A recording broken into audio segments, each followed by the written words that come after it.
Hello viewers. Welcome to minute mystery. இந்த video பார்த்துட்டு இருக்கிற எல்லாருக்குமே கண்டிப்பா 1912வது வருடம் கடல்ல மூழ்கின டைட்டானிக் இன்சிடென்ட் நல்லாவே தெரியும். அதே மாதிரி 1945 இந்த உலகத்தையே மிரள வச்ச அதே நேரத்துல துக்கத்துல ஆழ்த்திய ஹிரோஷிமா நாகசாகி இன்சிடென்ட் எல்லாருக்குமே நல்லாவே தெரியும். ஆனா இந்த இரண்டு இன்சிடென்ட்டையும் கம்பைன் பண்ற மாதிரியான ஒரு இன்சிடென்ட் இந்த உலகத்துல நிகழ்ந்தது நம்மள பல பேருக்கு தெரியவே தெரியாது. அதுதான் இந்தியானா போலீஸ் அப்படின்ற க்ரூசர் கப்பலை ஷார்க் அட்டாக் பண்ணது. என்னடா சொல்றீங்க, ஒரு க்ரூசர் கப்பலை ஷார்க் அட்டாக் பண்றதுக்கும் டைட்டானிக்கும் ஹிரோஷிமா நாகசாகிக்கும் என்னடா சம்பந்தம் இருக்கு அப்படின்னு சொல்லிட்டு நீங்க கேட்கலாம். ஆனா இந்த இடத்துல கண்டிப்பா சம்பந்தம் இருக்கு. ஏன்னா இந்த கப்பல் பசிபிக் பெருங்கடல்ல டிராவல் பண்ணி போனது ஹிரோஷிமா நாகசாகில குண்டு போறதுக்கான மெயின் காம்பனன்ட்டை எடுத்துட்டு போறதுக்காக தான். அப்படி போன இந்த கப்பல் ஒரு மிகப்பெரிய டிராஜடியில மாட்டி டைட்டானிக் எப்படி மூழ்கிச்சோ அதே மாதிரி நடுக்கடல்ல மூழ்கவும் செஞ்சுச்சு. அதுவும் கொஞ்ச நஞ்சம் கிடையாது. இந்த கப்பல்ல மட்டும் கிட்டத்தட்ட 1200 சோல்ஜர்ஸ் டிராவல் பண்ணி போனாங்க. சோ அவங்க எல்லாருமே அந்த கப்பல்ல இருந்து தண்ணியில மூழ்கினாங்க. அப்படி மூழ்கின அவங்க சர்வே ஆனாங்களா இல்ல கம்ப்ளீட்டா இறந்து போனாங்களா அப்படின்ற ரியல் இன்சிடென்ட் தான் இன்னைக்கு வீடியோல பார்க்க போறோம். இந்த வீடியோ செம்ம இன்ட்ரெஸ்டிங்காவும் இருக்கும். அதே நேரத்துல ஹிஸ்டரியை பத்தி ஒரு விஷயத்தை நீங்க தெரிஞ்சுக்கிட்ட மாதிரி இருக்கும். அதே நேரத்துல ஒரு வினைக்கு எப்பயுமே எதிர்வினை இருக்கும் அப்படின்றதையும் உங்களுக்கு உணர்த்தும். சோ ஸ்கிப் பண்ணாம கடைசி வீடியோ பாருங்க. வாங்க வீடியோக்குள்ள போலாம். அதுக்கு முன்னாடி நம்ம சேனலை சப்ஸ்கிரைப் பண்ணாங்க சப்ஸ்கிரைப் பண்ணி போலாம். கூடவே வாட்ஸ்அப் பேஜை ஃபாலோ பண்ணாங்களோ ஃபாலோ பண்ணுங்க. அதுக்கான லிங்க் டிஸ்கிரிப்ஷன்ல கொடுத்துருக்கோம். இந்த கப்பல் எப்படி இவ்வளவு பெரிய டிராஜடியில மாட்டுச்சு அப்படின்றத பாக்குறதுக்கு முன்னாடி இந்த கப்பலை பத்தி ஃபர்ஸ்ட் தெரிஞ்சுக்கலாம். இதை ஃபர்ஸ்ட் பாத்தீங்கன்னா 1930வது வருஷம் தான் உருவாக்கவே செய்றாங்க. அப்படி உருவாக்குறப்ப இதோட லென்த் மட்டும் கிட்டத்தட்ட 610 அடியா இருந்துச்சு. இதோட வெயிட் மட்டும் கிட்டத்தட்ட 10,000 டன்ஸா இருந்துச்சு. ஒரு டன்னாலே 1000 கிலோ அப்படின்னா 10,000 டன்னுனா 1 கோடி கிலோ இந்த கப்பலோட வெயிட் மட்டும். இது உங்களுக்கு புரியுற மாதிரி சொல்லணும்னா ஐஃபில் டவர் இருக்கு பாத்தீங்கன்னா அதோட வெயிட் எவ்வளவோ அதே வெயிட் தான் இந்த கப்பலோட வெயிட்டும். இந்த கப்பலை அமெரிக்கா எதுக்காக உருவாக்குனாங்கன்னு பாத்தீங்கன்னா வேர்ல்டு வார் 2 காலகட்டத்துல போர் செய்யறதுக்காக மட்டும்தான் இந்த கப்பலை உருவாக்கவே செஞ்சாங்க. அப்படி உருவாக்கப்பட்ட இந்த கப்பல் தான் அந்த காலகட்டத்துல ஸ்டீம் பவர்டு பவர்ஃபுல்லான ஹெவி க்ரூசராவே இருந்திருக்கு. ஏன்னா இந்த கப்பலால உலகத்தோட பாதி டிஸ்டன்ஸ் பாத்தீங்கன்னா ஃபியூவல் ரீஃபில் பண்ணாமலே டிராவல் பண்ண முடியுமா. அது மட்டும் கிடையாது, இதோட ஸ்பீடு மட்டும் கிட்டத்தட்ட 32 knots வரைக்கும் இருக்கும்னு சொல்றாங்க. அண்ட் இதுல 1200 பேர் வரைக்கும் டிராவல் பண்ணலாம். அது மட்டும் கிடையாது, இந்த கப்பல்ல 9 9-inch கன்ஸ் இருக்கும். அதை தாண்டி எக்கச்சக்கமான ஆன்டி ஏர்கிராஃப்ட் வெப்பன்ஸ் இருக்கும். சோ இது முழுக்க போர் விமானமே தவிர மக்கள் டிராவல் பண்ணக்கூடிய சொகுசு கப்பல் கிடையாது. அது மட்டும் கிடையாது, இந்த கப்பல் வேர்ல்டு வார் 2 காலகட்டத்தில் பயங்கர முக்கிய பங்கு வச்சதுனாலே கிட்டத்தட்ட 10 பேட்டில் ஸ்டார்ஸை வாங்கி வச்சிருக்கு. கூடுதலா அந்த காலகட்டத்தில் அமெரிக்காவோட பிரசிடென்ட்டா இருந்த பிராங்க்லின் டி ரூஸ்வெல்ட்டோட ஃபேவரட் ஷிப்பாவே இந்த ஷிப் தான் இருந்திருக்கு.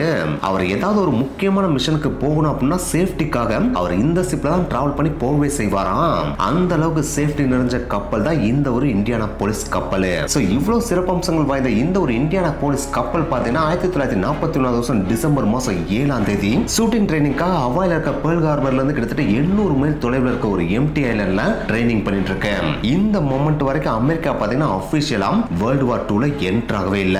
ஆனா அந்த டைம்ல தான் ஒரு மிகப்பெரிய இன்சிடென்ட் நடக்குது. அதுதான் ஜப்பான் பேர்ல் ஹார்பர் அட்டாக் பண்ணது. இந்த ஒரு அட்டாக்னால அமெரிக்கா செம்ம கடுப்பாயிராங்க. இதுக்கு நம்ம பதிலடி கொடுத்தே தீரணும் அப்படின்னு சொல்லிட்டு ஜப்பான் அட்டாக் பண்றதுக்கான மிஷன்ல இறங்குறாங்க. சோ இதுவரைக்கும் ட்ரைனிங் மட்டுமே கொடுத்துட்டு இருந்த இந்த ஒரு இந்தியானா போலீஸ் கப்பலுக்கு இப்போ ஒரு புது ஆர்டரும் பாஸ் பண்ணப்படுது. அதுதான் இனிமேல் நீங்க எந்த ஒரு ஜப்பான் கப்பலை கடல்ல பார்த்தாலும் யோசிக்காம சுட்டு வீழ்த்திருங்க அப்படின்றது. அப்படி சொன்னதுல இருந்து அடுத்த 4 வருடங்கள்லயே பாத்தீங்கன்னா கிட்டத்தட்ட ஆயிரக்கணக்கான ஜப்பான் கப்பல்களை இந்தியானா போலீஸ் கப்பல் சுட்டு வீழ்த்திருக்கு. அதனாலதான் 10 பேட்டில் ஸ்டார்ஸும் இது வாங்கியிருக்கு. ஆனா என்னதான் ஒரு பக்கம் இந்த மாதிரி கடல்ல எனிமினாட்டி கப்பல் எல்லாம் சுட்டு வீழ்த்தி அவங்களுக்கு பயத்தை கொடுத்துட்டு இருந்தாலும் இன்னொரு பக்கம் பேர்ல் ஹார்பர் அட்டாக்கு ரிவெஞ்ச் கொடுக்கறதுக்காக ஒரு பெரிய ரிசர்ச்லயும் ஈடுபட்டு இருந்தாங்க. அதுதான் அணு ஆயுத சோதனை. எஸ், இந்த ஒரு சோதனைக்காக இந்த உலகத்துல இருக்க பயங்கர கிளவரான சயின்டிஸ்ட் எல்லாத்தையும் தூக்கிட்டு வந்து அமெரிக்கால உட்கார வச்சு நீங்க என்ன பண்ணுவீங்களோ ஏது பண்ணுவீங்களோ எங்களுக்கு தெரியாது, இந்த உலகத்திலே மோஸ்ட் டிஸ்ட்ரக்டிவான வெப்பனை எங்களுக்கு உருவாக்கி தரணும் அப்படின்னு சொல்லிட்டு பிரஷரை கொடுத்துட்டாங்களாம். இதை நீங்க டீடைலா பார்க்கணும் அப்படின்னா ஓப்பன்ஹைமர் படம் இருக்கு பாத்தீங்கன்னா அதை பாத்தீங்கன்னாலே உங்களுக்கு தெளிவா புரியும். அந்த அணு ஆயுத ரிசர்ச்சுக்கு ஒரு பேரு வச்சாங்க. அதுதான் மேன்ஹாட்டன் ப்ராஜெக்ட். அந்த ப்ராஜெக்ட் சக்சஸ் ஆக முடியுது. அதோட வெளிப்பாடு இந்த உலகத்திலே மிகப்பெரிய அழிவை ஏற்படுத்தக்கூடிய ஒரு ஆயுதத்தையும் கண்டுபிடிக்கிறாங்க. அதுதான் அட்டாமிக் பாம். ஒன்ஸ் இதை கண்டுபிடிச்சு டெஸ்ட் பண்ணி பார்த்தோன்னே அதை 2 பாம் அமெரிக்கா ரெடி பண்ண சொல்றாங்க. அதுல ஒன்னோட பேர் லிட்டில் பாய், இன்னொன்னோட பேரு ஃபேட் மேன். எஸ், இந்த ரெண்டை உருவாக்குனதே பாத்தீங்கன்னா ரிவெஞ்சுக்காக ஜப்பான்ல போய் போறதுக்காக தான். எஸ், ஒன்ஸ் இந்த 2 பாம் ரெடி பண்ணி முடிச்சா இதோட காம்போனன்ட்லாம் தனித்தனியா வச்சு அனுப்புறதுக்காகவே பிளான் போடுறாங்க. அப்படி பிளான் போட்டதுல இந்த லிட்டில் பாய் இருக்கு. அந்த லிட்டில் பாயோட மெயின் காம்போனன்ட்ஸ் அனுப்புறதுக்காக அவங்க சூஸ் பண்ண ஒரு கப்பல் தான் இந்த இந்தியானா போலீஸ். எஸ், இந்த இந்தியானா போலீஸ் கப்பல் வாயில தான் சான் பிரான்சிஸ்கோல இருந்து டினியான் ஐலாண்ட் வரைக்கும் இந்த லிட்டில் பாயோட மெயின் காம்போனன்ட் அனுப்பணும் அப்படின்னு சொல்லிட்டு அவங்க முடிவு பண்றாங்க. ஆனா அப்படி முடிவு பண்ண அந்த ஒரு மிஷன் சீக்ரெட் மிஷனா இருக்கணும் அப்படின்றது அவங்க கண்ணும் கருத்துமா இருக்காங்க. ஈவன் அந்த இந்தியானா போலீஸ் கப்பலோட கேப்டன் இருக்காரு பாத்தீங்கன்னா, அவரோட பேரு சார்லஸ் மெக்வே. அவருக்கு கூட பாத்தீங்கன்னா கப்பல்ல ஏத்தி அனுப்புற இந்த ஒரு காம்பனன்ட் என்னன்றது தெரிஞ்சுக்க கூடாது அப்படின்றதுலயும் அமெரிக்கா கண்ணும் கருத்துமா இருந்தாங்க. சோ அதனால அந்த கேப்டனுக்கு கூட பார்த்தா நம்ம எதை எடுத்துட்டு போறோம், இதோட இம்பாக்ட் இந்த உலகத்துல எவ்வளவு தூரம் கிரியேட் ஆக போகுதுன்றது சுத்தமா தெரியாது. அவருக்கு கொடுத்த ஆர்டர்லாம் என்ன அப்படின்னா, நீங்க சான் பிரான்சிஸ்கோல இருந்து எவ்வளவு சீக்கிரமா டினியன் ஐலாண்டுக்கு இதை கொண்டு போய் சேர்க்க முடியுமோ அவ்வளவு சீக்கிரமா கொண்டு போய் சேருங்க அப்படின்றது மட்டும்தான் அவருக்கு கொடுக்கப்பட்ட ஆர்டராவே அவருக்கு தெரியுது. அப்படி நடந்த லிட்டில் பாய் ஆட்டம் பாம்போட இம்பார்ட்டன்டான காம்பனன்ட் அதுல ஏத்தி அனுப்புனாங்க அப்படின்னு சொல்லிட்டு கேட்டீங்கன்னா, இந்த அட்டாமிக் பாம்புக்கு முக்கியமான காம்பனண்டா இருக்கிற என்ரிச்டு யுரேனியம் இருக்கு பாத்தீங்களா, அதை ஏற்றி அனுப்புனது இந்த கப்பலை தான் ஏற்றி அனுப்பியிருக்காங்க. அப்படி ஏற்றி அனுப்பப்பட்ட நாள் ஜூலை 16, 1945. சோ அந்த நாள் சான் பிரான்சிஸ்கோல இருந்து கிளம்பின இந்த ஒரு இந்தியானா போலீஸ் ஃபுல் ஃபிளெஜ்ட் ஸ்பீட்ல பசிபிக் ஓஷன்ல டிராவல் பண்ணி கிட்டத்தட்ட 10 நாள்ல 5000 மைல்ஸ் கிராஸ் பண்ணி ஜூலை 26, 1945லயே அவங்களுக்கு கொடுக்கப்பட்ட டெஸ்டினேஷனான நார்தன் மரியானா ஐலாண்ட்ஸ்ல இருக்கிற ஒன் ஆஃப் த ஐலாண்டான டினியன் ஐலாண்ட்ல போயிட்டு அந்த மெயின் காம்பனண்ட சேர்க்கவும் செய்றாங்க. அப்படி சேர்த்து அந்த ஒரு கப்பல் அப்ப டிராவல் பண்ண ஒட்டுமொத்த குரூ மெம்பர்ஸோட எண்ணிக்கை 1100. அந்த 1100 பேருக்குமே நம்ம என்னத்தை கொண்டு வந்து சேர்த்தோம் அப்படின்றது சுத்தமா தெரியாது. ஆனா நமக்கு கொடுத்த மிஷனை நம்ம சக்சஸ்ஃபுல்லா கம்ப்ளீட் பண்ணி முடிச்சிட்டோம். நெக்ஸ்ட் நம்ம போக வேண்டியது பிலிப்பைன்ஸை நோக்கி போயிடலாம் அப்படின்ற மைண்ட் செட்டோட தான் கப்பல்ல ஜாலியா உட்காந்து செலிப்ரேட் பண்ணிட்டு இருக்காங்க. அப்படி செலிப்ரேட் பண்ற எல்லாரோட மைண்ட்லயுமே இன்னும் கொஞ்ச நாள் நம்ம மறுபடியும் வீட்டுக்கு போயிடும், அப்படி வீட்டுக்கு போயிட்டோம் அப்படின்னா ஜாலியா ஃபேமிலியோட டைம் ஸ்பெண்ட் பண்ணலாம் அப்படின்னு தான் அவங்க நினைச்சிட்டு இருந்தாங்க. ஆனா அப்படி அவங்க நினைச்சிட்டு இருந்த அந்த ஒரு டைம் அவங்களுக்கு கொடுக்கப்பட்ட இன்னொரு ஆர்டர், நீங்க பிலிப்பைன்ஸுக்கு வரதுக்கு முன்னாடி குவாம்க்கு போங்க, அங்க நாங்க உங்க கப்பலுக்கு ரீஃபில் பண்றதுக்கான எல்லா ஏற்பாடும் பண்ணி வச்சிருக்கோம். அது மட்டும் கிடையாது, இந்த கப்பல்ல சின்ன சின்ன மெயின்டெனன்ஸ் கொஞ்சம் பண்ண வேண்டியிருக்கு. சோ அத முடிச்சிட்டு அதுக்கடுத்து பிலிப்பைன்ஸுக்கு வரலாம் அப்படின்னு சொல்லிட்டு ஆர்டர் கொடுக்குறாங்க. இந்த ஒரு ஆர்டரையும் அப்படியே எடுத்துட்டு அந்த கேப்டனான மெக்வே பாத்தீங்கன்னா இந்தியானா போலீஸ் கப்பலை டினியன் ஐலாண்ட்ல இருந்து குவாம்க்கு செலுத்திறாரு. அங்க போயிட்டு அங்க சின்ன சின்ன மெயின்டெனன்ஸ் ஒர்க்கையும் முடிச்சிடறாங்க, ரீஃபிலும் பண்ணி முடிச்சிடறாங்க. அப்படி பண்ணி முடிச்சுட்டு ஒரு நாள் அங்கேயே ரெஸ்ட் போட்டு மறுபடியும் ஜூலை 28, 1945 இந்த குவாம்ல இருந்து பிலிப்பைன்ஸை நோக்கி இந்த இந்தியானா போலீஸ் வார்ஷிப் கிளம்பி போக ஆரம்பிக்குது. அப்படி போறப்ப இந்த கப்பலோட கேப்டனான மெக்வே அமெரிக்கன் கவர்மெண்ட் எங்களுக்கு துணைக்கும் ஒரு கப்பல் அனுப்புனீங்கன்னா எங்களுக்கு ரொம்ப சேஃப்டியா இருக்கும், ஏன்னா நாங்க போற வழியில ஜப்பானீஸ் கப்பல்கள் நிறைய இருக்கிறதுக்கு வாய்ப்பு இருக்கு. சோ அவங்க இருந்தாங்கன்னா நம்ம கப்பல் அட்டாக் பண்றதுக்கான வாய்ப்பு அதிகமா இருக்கு. அந்த கப்பல்கள் எல்லாத்தையும் எதிர்த்து எங்களால ஈஸியா போரிட முடியும், இருந்தாலும் எங்களுக்கு துணைக்கு ஏதாச்சும் ஒரு கப்பல் வச்சா நல்லா இருக்கும்னு சொல்லிட்டு அப்பயே ரெக்வெஸ்ட் வச்சிருந்திருக்காரு. ஆனா அந்த ஒரு ரெக்வெஸ்ட் அந்த டைம்ல அமெரிக்கன் கவர்மெண்ட் ஏத்துக்கல. சோ அதனாலே ஆஃப் மைண்டடோட தான் பாத்தீங்கன்னா மெக்வே அந்த கப்பல் அங்க இருந்து எடுத்துட்டு பிலிப்பைன்ஸ் நோக்கி போயிட்டு இருக்காரு. ஆனா அந்த டைம்ல அவரோட உள்ளுணர்வு ஏதோ ஒரு தப்பு நடக்க போகுதுன்றத சொல்லி இருந்திருக்கு. அவர் சொன்னது கேட்ட மாதிரி அங்க இருந்து கிளம்பி நடுக்கடலுக்குள்ள இந்த கப்பல் டிராவல் பண்ணி போயிட்டு இருக்கப்பயே ஜப்பானோட நீர்மூழ்கி கப்பலான I-58 அப்படின்ற நீர்மூழ்கி கப்பல் பாத்தீங்கன்னா இந்த இந்தியானா போலீஸ் கப்பலை ஃபைண்ட் அவுட் பண்ணிருது. அப்படி ஃபைண்ட் அவுட் பண்ணோடனே ஜப்பான் கவர்மெண்ட்டுக்கு இதை இன்ஃபார்ம் பண்ணவும் செய்யுது. அப்படி இன்ஃபார்ம் பண்ண உடனே இவங்க எதுக்கு இந்த இடத்துல சுத்திட்டு இருக்காங்க, இவங்களை நீங்க யோசிக்காம சுட்டு தள்ளிருங்க அப்படின்னு சொல்லிட்டு ஆர்டரும் கொடுத்துடுறாங்க. அப்படி ஆர்டர் பாஸ் பண்ண உடனே கடலுக்கு அடியில் இருந்த மாதிரியே பாத்தீங்கன்னா அவங்க ஷூட் பண்றதுக்கு தயாராகிறாங்க. இப்படி இவங்க தயாராகிற அந்த ஒரு டைம் பாத்தீங்கன்னா நள்ளிரவுக்கு மேல இருக்கு. சோ அதனாலே கடலுக்கு மேல டிராவல் பண்ணிட்டு இருக்கிற இந்த இந்தியானா போலீஸ் கப்பலுக்கு பாத்தீங்கன்னா கடலுக்கு அடியில் இருக்கிற அந்த ஒரு நீர்மூழ்கி கப்பலை பத்தின எந்த ஒரு டீட்டெயிலும் தெரியவே இல்லை. அவங்களும் நம்ம வீட்டுக்கு போயிட்டு இருக்கோம், நம்ம ஜாலியா போய் வீட்டுல என்ஜாய் பண்ணலான்ற ஒரு மைண்ட் செட்டோட எல்லாருமே என்ஜாய் பண்ணிட்டு இருக்காங்க. அப்படி என்ஜாய் பண்ணிட்டு இருக்கிற அந்த ஒரு சமயத்துல இந்த ஜப்பானீஸ் நீர்மூழ்கி கப்பலான I-58 பாத்தீங்கன்னா கிட்டத்தட்ட 6 குண்டுகளை இந்த இந்தியானா போலீஸ் நோக்கி வீசுது. இந்த இடத்துல இந்த ஒரு விஷயத்தை நம்ம நல்லா தெரிஞ்சுக்கணும். இந்த இன்சிடென்ட் நடந்துட்டு இருக்கிற இந்த ஒரு சமயம் வரைக்கும் ஹிரோஷிமால இவங்க டெலிவர் பண்ண அந்த லிட்டில் பாய் பாம் போடப்படல. அதுக்கு முன்னாடியே இந்த இன்சிடென்ட் இங்க நடக்க ஆரம்பிக்குது. எஸ், இவங்க 6 குண்டு அடுத்தடுத்து வீசுறாங்க. அப்படி வீசினதுல முதல் குண்டு இந்த இந்தியானா போலீஸோட ஸ்கல் இருக்கும் பாத்தீங்கன்னா, அதாவது முன்னாடியோட கீழ் பகுதி இருக்கும் பாத்தீங்கன்னா, அதுல போய் சத்து நடிச்சு ஓட்டையை போட்டு உள்ள போயிருது. அப்படி உள்ள போன அந்த குண்டு உள்ள போனோடனே விடுச்சு சதறுது. அப்படி சதறின உடனே கம்ப்ளீட்டா அந்த கப்பலே கொலாப்ஸ் ஆக ஆரம்பிக்குது. உள்ள இருக்கிற எல்லாருமே கைமையா கத்த ஆரம்பிக்கிறாங்க. இதை பார்த்த உடனே கேப்டன் ஒரு மாதிரி பயம் தொற்ற ஆரம்பிக்குது. அப்படி தொற்ற ஆரம்பிச்சோன்னா அடுத்து என்ன நடக்குதுன்னு தெரிஞ்சுக்கிறதுக்குள்ளேயே அடுத்த குண்டு வந்து இந்த இந்தியானா போலீஸோட சென்டர் பார்ட்டை அட்டாக் பண்ணிடுது. அப்படி அட்டாக் பண்ண அந்த ஒரு சென்டர் குண்டு அந்த கப்பலோட ஃபியூல் இருக்கிற டேங்கை கம்ப்ளீட்டா அட்டாக் பண்ணி பிளாஸ்ட் ஆகவும் செய்து. அப்படி பிளாஸ்ட் ஆன உடனே அந்த நள்ளிரவுல அந்த இடத்துல ஒரு மிகப்பெரிய சூரிய வெளிச்சம் வந்தா எவ்வளவு தூரம் பிரகாசமா தெரியுமோ அந்த அளவுக்கு பிரகாசமா அந்த கப்பலோட சில பார்ட்ஸ் வெடிச்சு சதறுது. அப்படி சதறினதை பார்த்த உடனே அந்த கப்பலை டிராவல் பண்ணிட்டு இருந்த எல்லாருமே உச்சக்கட்ட பீதிக்கு போறாங்க. சில பேர் அந்த ஃபர்ஸ்ட் பிளாஸ்ட்ல இறந்து போயிடறாங்க. சில பேர் அந்த வெடிக்கிற வெடிப்புல மேல் நோக்கி தூக்கி எரியவும் படுறாங்க.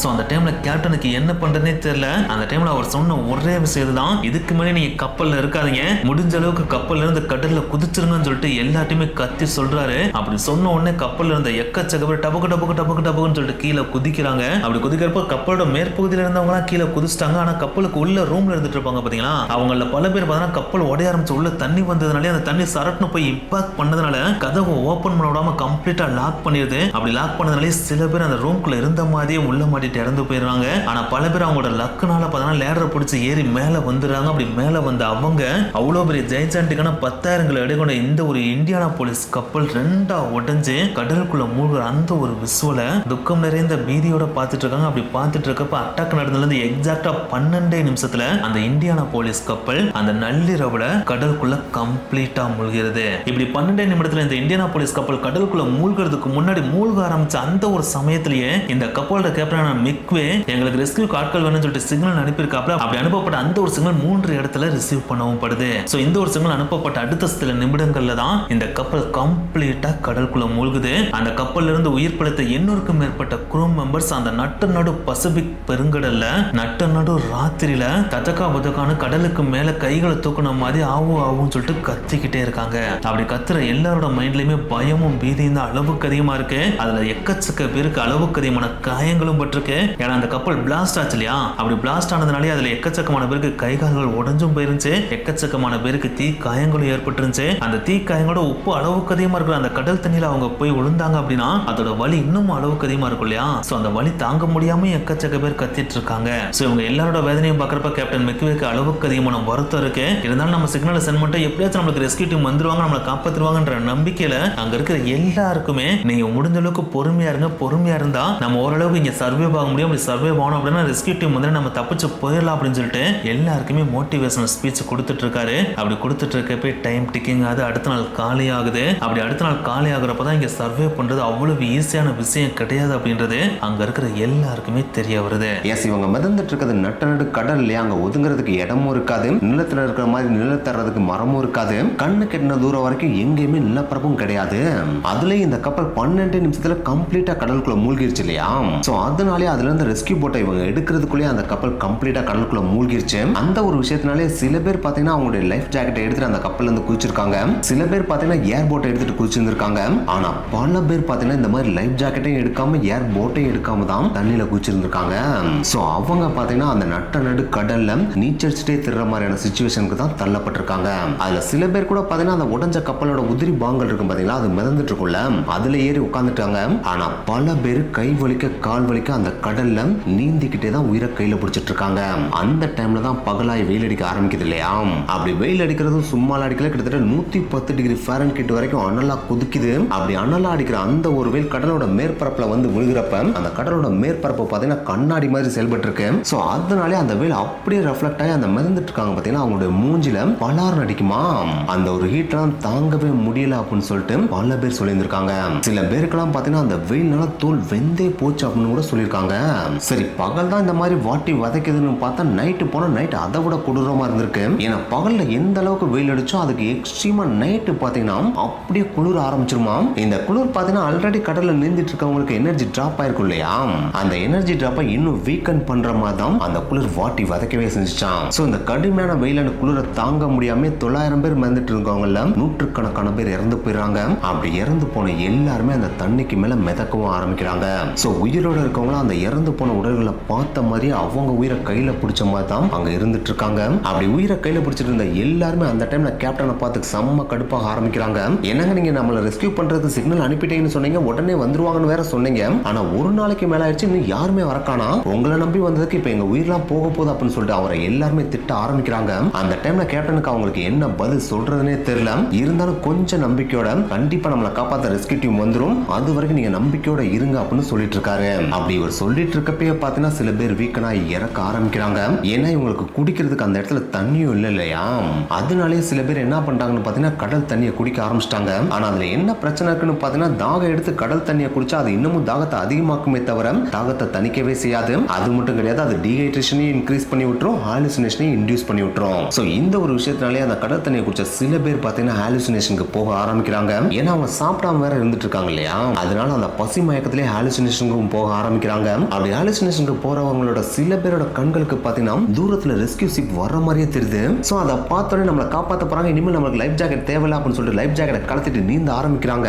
அப்படி நீந்திரப்பே பாத்தீங்கன்னா கொஞ்ச தூரத்திலே கடல்ல மூழ்கி இறக்கவும் செய்றாங்க.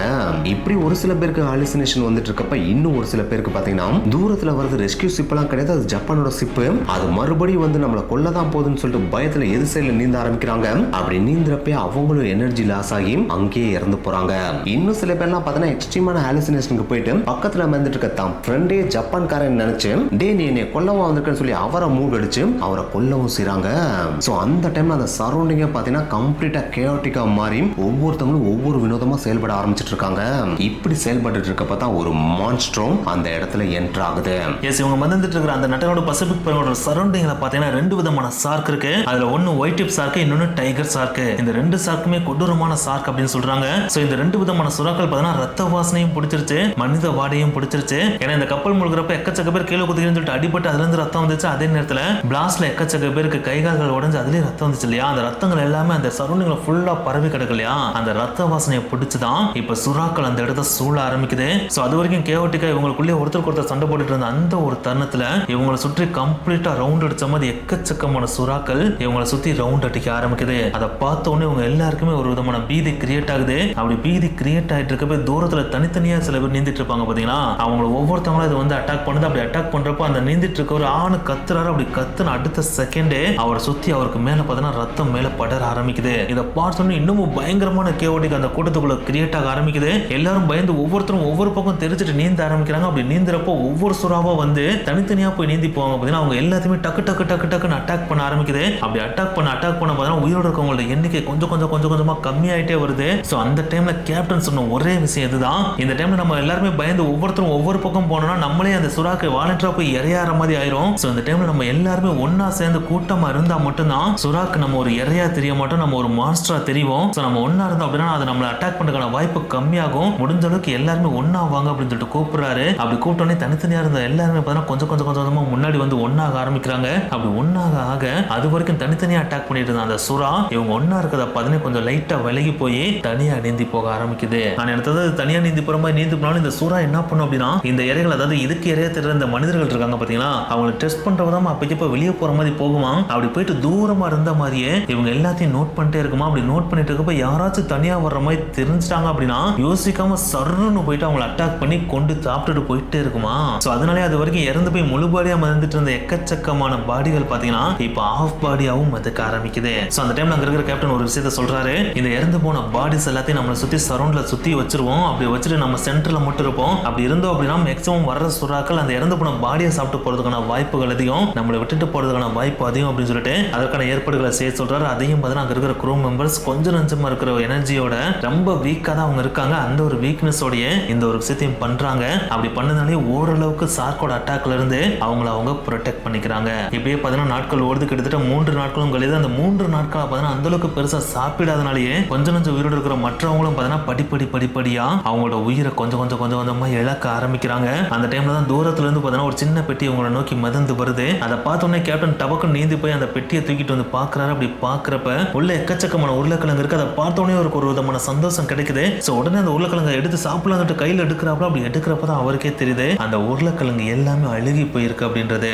ஆனா என்னத்தை தான் அழுகி போயிருந்தாலும் இந்த டைம்ல அவங்களுக்கு சாப்பிடறதுக்கு எதுவுமே இல்லாம இருக்கு இல்லையா. சோ அதனால அந்த உருளைக்கிழங்கை புளிஞ்சு பாக்குறாரு. அப்படி புளிஞ்சு பாக்குறப்ப மேல இருக்கிற பார்ட் மட்டும் தான் அழுகிருக்கே தவிர உள்ள நல்லா இருக்குன்றத அவர் நோட் பண்ணிடுறாரு. அப்படி நோட் பண்ணோன்னே இருக்கிற உருளைக்கிழங்கு அங்க இருக்கவங்களுக்கு சரிபாதியா பிரிச்சு கொடுத்து இப்போதைக்கு இதை சாப்பிட்டுட்டு ஓரளவுக்கு தாக்குப்பிடிங்க, முடிஞ்ச அளவுக்கு நம்பிக்கையோட இருப்போம், நம்பிக்கையோட இருந்தோம் அப்படின்னா நம்மளுக்கு ரெஸ்கியூ டீம் வரும் அப்படின்னு சொல்லிட்டு எல்லாருக்குமே ஆறுதல் சொல்றாரு. அப்படி ஆறுதல் சொல்றதோட பலனா ஆகஸ்ட் மாசம் 2ஆம் தேதி 1945 வருஷம் மதியான பொழுதுல, அதாவது இவங்க இந்த மாதிரி கப்பல் மூழ்கி இந்த மாதிரி மதந்துட்டு இருக்காங்க பாத்தீங்கன்னா, அப்படி மதக்க ஆரம்பிச்சிருந்து கிட்டத்தட்ட 3 நாட்கள் கழித்து ஒரு அமெரிக்கன் ஸ்பாட் பிளேன் பாத்தீங்கன்னா வானத்துல பறந்து போயிட்டு இருக்கு. இந்த அமெரிக்கன் ஸ்பாட் பிளேன் இந்த மாதிரி கடலுக்கு மேல பறந்து போறது பாத்தீங்கன்னா அந்த காலகட்டத்தில் ஒரு ரெகுலரான வேலை தானா. அதாவது இப்ப ரோட்டெல்லாம் பாத்தீங்கன்னா ஹைவேல பெட்ரோலுக்காக போலீஸ் கார் போயிட்டு வந்துட்டு இருக்கும் பாத்தீங்கன்னா, அதே மாதிரி அந்த காலகட்டத்தில் வேர்ல்டு வார் 2 காலகட்டத்தில் அமெரிக்கன் ஸ்பாட் பிளேனே பாத்தீங்கன்னா கடலுக்கு மேல பறந்துட்டே இருக்குமா. அப்படி பறக்கிறது மூலமா ஏதாவது ஜப்பான் கப்பல் இருக்கான்னு நோட் பண்ணிட்டு அது மேல குண்டை போட்டு போறதா அவங்க வேலையாவே வச்சிருப்பாங்களாம். சோ அப்படிப்பட்ட அந்த ஒரு ஸ்பாட் பிளேனு இப்ப அவங்க மறந்துட்டு இருக்கிற அந்த ஒரு ஏரியாக்கு மேல பறந்து வரதை பாக்குறாங்க. அதை பார்த்த உடனே கீழே இருக்கிற எல்லாருமே கைமையான்னு கத்துறாங்க. அப்படி கத்துறப்ப இனிஷியலா அங்க உள்ள இருக்க யாருமே இதை பார்க்காம தான் இருக்காங்க.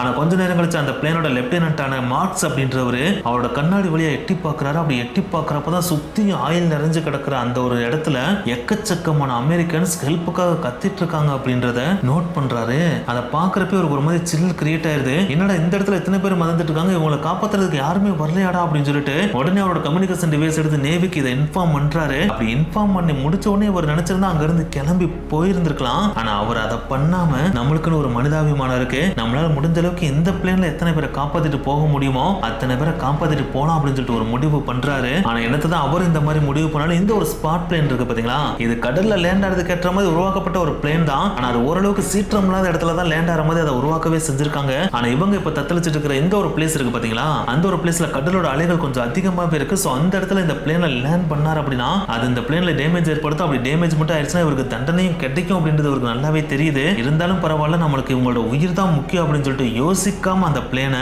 அந்த கடலோட மேற்புறத்துல இறக்குறாரு. அப்படி இறக்குறதோட மட்டும் இல்லாம அந்த பிளேன்ல எத்தனை பேர் ஏத்த முடியுமோ அத்தனை பேர் ஏத்தவும் செய்யறாரு. சப்போஸ் ஏத்த முடியாதவங்களை உங்களால அந்த பிளேனோட மேற்புறத்துல தொத்திட்டு படுத்துக்க முடியுமா அப்படின்னு கேட்டு அதுலயும் சில பேரை படுக்க வச்சு அந்த பிளேன் எடுத்துட்டு அங்க இருந்து ரெஸ்கியூ பண்ணி கூட்டு போறாரு. அப்படி ஒரு கூட்டு போய் ரெஸ்கியூ பண்ணி விட்டதுக்கு அப்புறம் அன்னைக்கு நைட்டே பார்த்தீங்கன்னா ஒரு மிகப்பெரிய ரெஸ்கியூ ஷிப்பும் அந்த இடத்துக்கு வருது. அப்படி வந்த உடனே அங்க மிச்ச உயிரோட இருப்பாங்க பாத்தீங்களா, அவங்களையும் ரெஸ்கியூ பண்ணி சேஃப்டியா அமெரிக்காவுக்கு கூட்டு போயிடுறாங்க. அப்படி கூட்டு போனவங்கள மொத்தம் உயிர் படுத்தவங்களோட எண்ணிக்கையே வெறும் 316 தான் இருந்திருக்கு. அதுல 56 பேர் இந்த பிளேனை ஓட்டிட்டு போன மார்க்ஸ் இருக்காரு பாத்தீங்களா, அவரே காப்பாத்தி கூட்டு போயிருந்திருக்காரு. இந்த 316 பேரை தவிர்த்து அந்த 1995 மிச்சம் இருந்த எல்லாருமே அந்த நட்ட நடு கடல்ல இறந்து போயிட்டாங்க. இந்த ஒரு ரெஸ்கியூ மிஷன்ல அந்த பிளேனை கடல்ல லேண்ட் பண்ணாரு பாத்தீங்கன்னா, அப்படி லேண்ட் பண்ணதுனாலே அந்த பிளேன் பார்த்தீங்கன்னா அதுக்கு அடுத்து பறக்க முடியாத ஒரு சிச்சுவேஷனுக்கு தள்ளப்படுது. அந்த பிளேன் பார்த்தீங்கன்னா கம்ப்ளீட்டா செயலிழந்து போயிருது. சோ அதனால அவருக்கு தண்டனை தான் கிடைக்கும் அப்படின்னு சொல்லிட்டு எல்லாருமே எதிர்பார்த்துட்டு இருந்தாங்க. இருந்தாலும் 56 பேரோட உயிரை தன்னோட உயிரையும் துச்சமா வச்சு அவர் காப்பாத்தினார் இல்லையா, சோ அதனாலேயே யுஎஸ் கவர்மெண்ட் அவருக்கு அவார்டு தான் கொடுத்தாங்க. ஆனா என்னதான் இவருக்கு இந்த மாதிரி அவார்டு கொடுத்தாலும் இன்னொரு பக்கம் இந்த இந்தியானா போலீஸோட கேப்டனான மிக்வே இருக்காரு பாத்தீங்களா,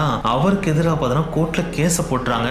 அதுவும் எந்த மாதிரி கேஸ் போடுறாங்க அப்படின்னா, இவர் நினைச்சிருந்தா அந்த ஜப்பானிய நீர்மூழ்கி கப்பல் வந்து அட்டாக் பண்றதுக்கு முன்னாடியே இந்த கப்பலை ஜிக்ஜாக்கா ஓட்டி அவங்களை டைவர்ட் பண்ணிருக்க முடியும். ஆனா அந்த மாதிரி இவர் பண்ணாம அவங்க குண்டு போடுற வரைக்கும் பார்த்துட்டு இருந்ததுனால தான் இன்னைக்கு இவ்வளவு உயிரிழப்புகள் ஏற்பட்டிருக்கு. சோ கண்டிப்பா அவருக்கு தண்டனை கொடுத்தாங்கன்னு சொல்லிட்டு கேஸ போட்டுறாங்க. இந்த கேஸ போட்டதெல்லாம் யார் அப்படின்னா அந்த கப்பல்ல மிச்சம் உயிரிழந்து போனவங்களோட ஃபேமிலி மெம்பர்ஸ் இருப்பாங்க பாத்தீங்களா, அவங்க தான் இந்த மாதிரியான கேஸ போய் போட்டுறாங்க. அப்படி அவங்க போட்ட அந்த கேஸ் எதிர்த்து மிக்வே அப்படின்ற ஒரு வாதாடவும் இல்ல, எனக்கு தண்டனை வேணும் அப்படின்னு சொல்லிட்டு அவர் சொல்லவே இல்லை. ஏன்னா அத்தனை பேர் உயிரிழந்ததுக்கு காரணம் நான் தான் அப்படின்னு சொல்லிட்டு அவரே ரெஸ்பான்சிபிலிட்டியும் எடுத்துக்கிறாரு. கடைசி அவரோட உயிரை அவரே மாய்த்துக்கவும் செஞ்சிடறாரு. ஆனா என்னத்தான் இவர் இந்த மாதிரி மாய்த்தாலும் 40 வருடங்கள் கழித்து எக்கச்சக்கமான உண்மைகள் வெளியே வருது. ஏன்னா இந்த கப்பல் மூழ்கிற தருணத்திலேயே பாத்தீங்கன்னா ஒரு ரெஸ்கியூக்காக சிக்னல் அனுப்பியிருந்தார் பாத்தீங்கன்னா, அப்படி அனுப்பின சிக்னல் 3 இடத்துக்கு ரிசீவ் ஆச்சு பாத்தீங்களா. அப்படி ரிசீவ் ஆன இடத்துல அவங்க சீரியஸா இதை எடுத்துட்டு ரெஸ்கியூ டீம் அப்பயே அனுப்பியிருந்தாங்க அப்படின்னா உயிரிழப்புகள் பெருசால ஏற்பட்டிருக்காது. மேக்சிமம் உயிரிழை காப்பாத்திருக்க முடியுமா. ஆனா அந்த இடத்துல அந்த 3 இடத்துலயுமே இந்த ஆபீசர்ஸ் கேர்ஃபுல்லா இருக்காம ஜாலியா இருந்ததுனால தான் இவ்வளவு பெரிய விபரீதம் ஏற்பட்டுச்சான். அதுல ஃபர்ஸ்ட் சிக்னல் ரிசீவ் ஆன இடத்துல இந்த ஆபீசர் என்ன பண்ணிட்டு இருந்திருக்காப்ல அப்படின்னா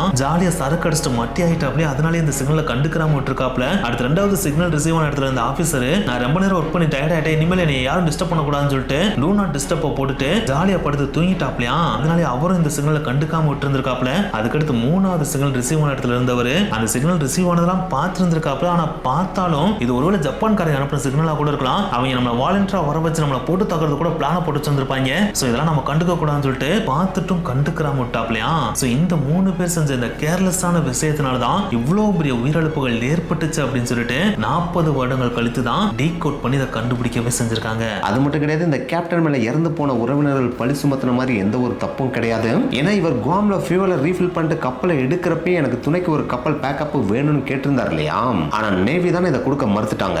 அது மட்டும் கிடையாது, இந்த கப்பல்ல பாத்தீங்கன்னா கீழே நீர்மூழ்கி கப்பல் வரதை டிடெக்ட் பண்ற டிவைஸும் பெருசா இல்லையா. சோ அதனாலே இவர் இந்த நீர்மூழ்கி கப்பலை பார்த்துக்கிறதுக்கான வாய்ப்பும் கம்மி. சோ அப்படி இருக்கிறப்ப எப்படி அந்த இடத்துல இவர் கப்பலை ஜிக்ஜாக்கா ஓட்டணும்னு முடிவு எடுப்பாரு.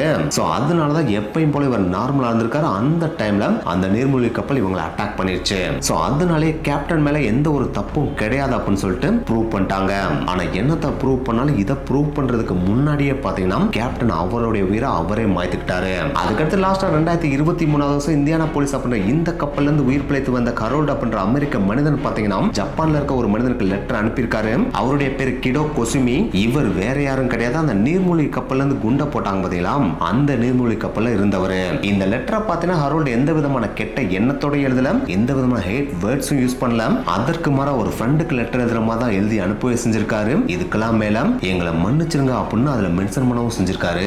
ஏன்னா இந்தியானா போலீஸ் கப்பல் கடல்ல முழுன அடுத்த சில நாட்கள்லயே பாத்தீங்கன்னா, அதாவது ஆகஸ்ட் 6 1945 வருஷம் இவங்க இந்தியானா போலீஸ் கப்பல்ல எடுத்துட்டு போன லிட்டில் பாய் பாம் இருக்கு பாத்தீங்களா, அது ஹிரோஷிமா நகரத்து மேல போடப்படுது. அப்படி போடப்பட்டதுனால எவ்வளவு மனித உயிர்கள் இழப்பு ஏற்பட்டுச்சு அப்படின்றது நம்ம எல்லாருக்கும் நல்லா தெரியும் இல்லையா. சோ அதுக்கு மன்னிப்பு கேட்கிற விதமா தான் இவர் லெட்டர் எழுதி அனுப்புறாரு. அதுக்கு அந்த கிடோ கொசுமி ரிப்ளை லெட்டர் எழுதி அனுப்புறாரு. அதுல அவரும் என்ன எழுதி அனுப்புறாருன்னு பாத்தீங்கன்னா, எங்களையும் மன்னிச்சிருங்க, நாங்க செஞ்சதும் தப்பு தான், இதுக்கப்புறமாவது நம்ம பொலிட்டிக்கலா பிரிஞ்சுக்காம மனிதர்களா ஹியூமனிட்டியோட உயிரோட இருப்போம் அப்படின்னு எழுதி அனுப்பியிருக்காரு. ஸோ இதுதான் பார்த்தீங்கன்னா உலக நெய்யதே. நம்ம ஒருத்தருக்கு அடிச்சிட்டு இருந்தோம் அப்படின்னா அதில் நிம்மதியும் இருக்காது, சந்தோஷமும் இருக்காது. ஆனால் எல்லாரும் ஹியூமனிட்டியோட ஒருத்தருக்கு நல்லா பழகணும் அப்படின்னா இந்த உலகத்தில் நம்ம பிறந்ததுக்கான அர்த்தத்தையும் புரிஞ்சுக்க முடியும், ஹாப்பியாகவும் வாழ முடியும். ஆனால் நம்ம செய்யற எந்த ஒரு வினைக்கும் ஒரு எதிர்வினை அமையும் அப்படின்றதுக்கான ஒரு இன்சிடென்ட்டா தான் இந்த ஒரு நிகழ்வு வரலாற்றில் நீங்க இடத்த பிடிக்கவும் செஞ்சிருக்கு. ஓகே காய்ஸ், எனக்கு வீடியோ முடிஞ்சு. இந்த வீடியோல இருந்து கண்டிப்பா ஹிஸ்டரியில் இருக்கிற ஒரு முக்கியமான இன்சிடென்ட் தெரிஞ்சுப்பீங்க நாங்க நம்புறோம். இந்த வீடியோ உங்களுக்கு பிடிச்சிருந்துச்சுன்னா லைக் பண்ணுங்க, ஷேர் பண்ணுங்க, அண்ட் போகும்போது மறக்காம சேனலை சப்ஸ்கிரைப் பண்ணுங்க. நெக்ஸ்ட் வீடியோ மீட் பண்ணலாம். பை.